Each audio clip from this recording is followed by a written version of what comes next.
Ваня, есть такая история, которую я стал часто слышать. Это возможность написать письмо президенту и получить польское гражданство, даже не имея каких-либо документов. Правда ли это и как это работает? Грубо говоря, да. Все, что Вау! нам нужно сделать, написать письмо президенту, приложить еще миллиард документов Да, и подождать, когда президент примет решение, давать тебе гражданство или не давать. супер. Давай разберемся, как это работает. Вопрос номер один. Какие документы из этого всего миллиарда нужно приложить? Хочу знать весь миллиард документов. На самом деле, давай, наверное, сосредоточимся на том, какие у тебя должны быть заслуги перед Польшей для того, чтобы ты вообще в принципе мог проходить эту процедуру. Давай. Эта процедура не из разряда написали письмо, получили гражданство. Это процедура из разряда того, что иностранец очень ценный и очень важный вообще в принципе для Польши. Он вносит вклад в науку, культуру, финансы Польши. Немаловажный фактор. Поэтому прежде чем писать письмо, надо посмотреть, что ты для Польши сделал. Мгм. Это поможет увеличить шансы. Но в целом ты сейчас знаешь, почему часто слышишь про данный метод получения гражданства? Потому что в следующем году в Польше что? Президентские выборы. Выборы, да. Всем нужны кто? Те, кто за них будут голосовать. Ты Да. проголосуешь за Дуду, если он тебе даст сегодня гражданство? Конечно, он мой президент. Я бы тоже сразу. проголосовал. На самом деле, не откладывая ни в коем случае. А я думал, это способ для компании, которая занимается легализацией, еще срубить баблишко.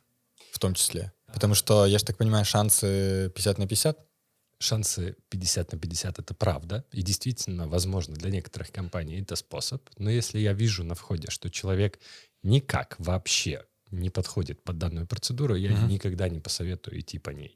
Но в целом, наряду того, что у нас в следующем году президентские выборы, в целом сейчас хорошо рассматриваются данные кейсы, я бы рекомендовал этим воспользоваться. Знаешь почему?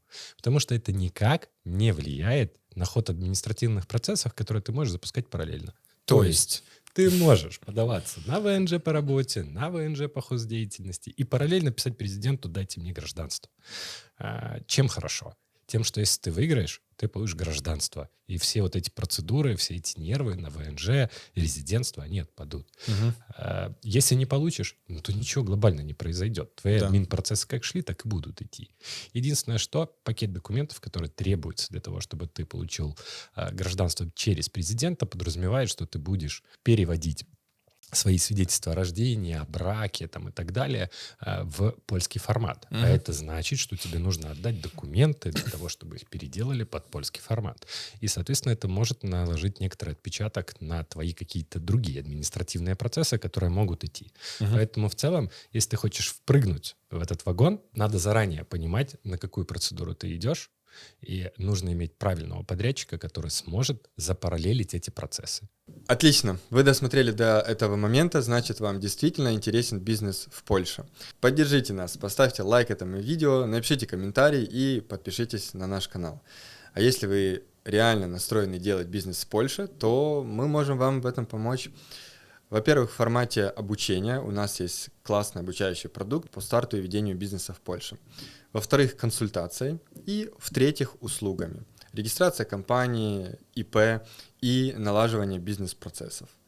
Внизу под видео вы найдете все ссылки и продолжаем смотреть выпуск. Какой список документов нужен? Давай прям навали нам список документов. А все очень просто. Переводим свидетельство о рождении собственное. Если есть супруга, свидетельство о браке. Если есть дети, то, естественно, детей. Естественно, мы должны показать, что у нас есть источник регулярного и постоянного дохода. Моя любимая. Без него вообще никак и никуда. Ни в одной процедуре сейчас вообще не бывает такого, что не спрашивают за доходы. То есть не важно, какая подача, да? Это важный инсайт сейчас. Неважно, какая подача, в любой процедуре тебе нужны показывать доходы. Нужно показывать доходы с точки зрения управления по делам иностранцев. С точки Да. зрения закона некоторые процедуры не требуют этого.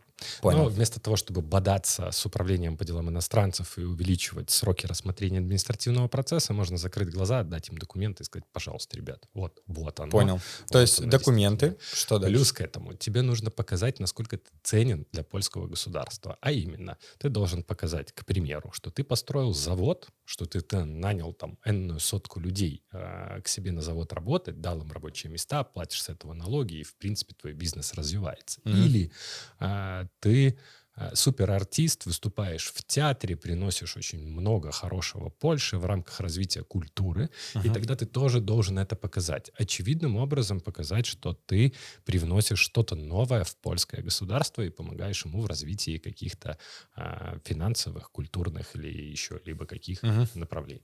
А что же делать простым смертным? Если я не являюсь там, актером, музыкантом, у меня нет завода, который я тут построил, имеет ли в таком случае смысл это делать? Имеет, потому что решение в данном случае принимается не управлением по делам иностранцев, а субъективным лицом, всего лишь президентом, который может тебе его подписать, а может не подписать. Как ты говорил ранее, шансы 50 на 50. Но если есть 50% шансы получения польского гражданства, я считаю, что надо пользоваться. Надо просто впрыгивать в этот вагон. Да. И как выглядит процесс? Вот я принял решение сам написать письмо, либо и подготовить кейс, либо пойду к вам на услугу. Как этот процесс выглядит? В целом, как всегда, происходит скоринг клиента, где мы понимаем, какие нужны документы именно в его ситуации. После этого, как правило, запускаются переводы свидетельства о рождении, свидетельства о браке и так далее. Это нужно будет делать, скорее всего, не в Мазовецком воеводстве, потому что очереди, потому что не только мы про это знаем, да, все знают. Ты имеешь в виду подачу на гражданство? Нет, я имею в виду перевод документов, потому что, чтобы перевести, к примеру, свидетельство о рождении украинское на польский образец, нужно записаться в определенное управление, принести туда документы, подождать некоторое время, и после этого тебе выдадут польский образец свидетельства о рождении. Соответственно, мы рекомендуем все-таки воспользоваться лайфхаками, уехать куда-нибудь недалеко за город, в ближайший город, кто может это делать, и там подать документы. Процесс просто пройдет гораздо быстрее. Плюс к этому мы должны написать обоснование детальное, с пояснением того, почему именно тебе должны подписать это заявление. Ну и, соответственно, собрать вот эту вот кипу документов, которую я проговаривал до этого. То есть подтверждение доходов, подтверждение того, что есть где жить, абсолютно все документы, базу, да, и страховку. Да. Есть решения, которые подписывают для людей, у которых вообще нет никаких оснований. Ну вот я тоже такое слышал, да. Просто работают, ну и как бы написали письмо. Им повезло. Кайф. Но есть люди одновременно, там, художники, которые переехали сюда в связи с войной в Украине, в связи с непонятками в Беларуси, и они претендуют, но им отказывают. Это субъективное мнение человека, который подписывает это решение. Но это шансы. How much? Сколько это стоит?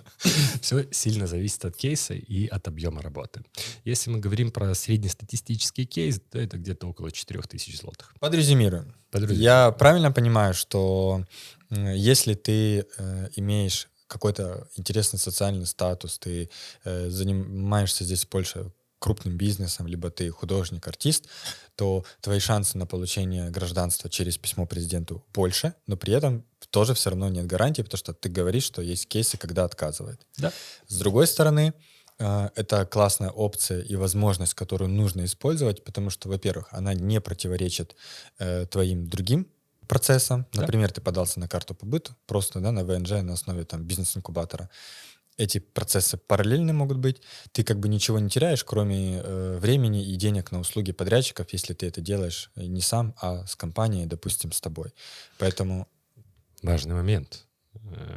Это никак не противоречит твоим админ-процессам, но у тебя должно быть действующее ВНЖ или резидентство, или ПМЖ. На момент высылки этого письма заявления. И, наверное, на момент рассмотрения такого письма. Поэтому это классный комментарий. Это важный момент, о котором многие забывают. Действительно должно быть получено какой-то вид на жительство. Какой это уже другой вопрос. Но он должен быть в руках. Да. Без этого мы не можем этого сделать. Ага, они не принимают письмо. Но в целом ты высылаешь им пакет документов, письмо и просто ждешь. И просто ждешь. То есть у тебя нет коммуникационного процесса, как с ужондами, обцекраевцев, да? Нет, это один шанс. Это один шанс. Вот выслал и все. А это один шанс? Или я могу потом еще раз Ты можешь бесконечно высылать. За это взимается госпошлина, поэтому государство скажет тебе спасибо большое, Стас. Спасибо за просмотр этого видео. Верю, что это было для вас полезным, и если так, поддержите нас, поставьте лайк этому видео, подпишитесь на наш канал,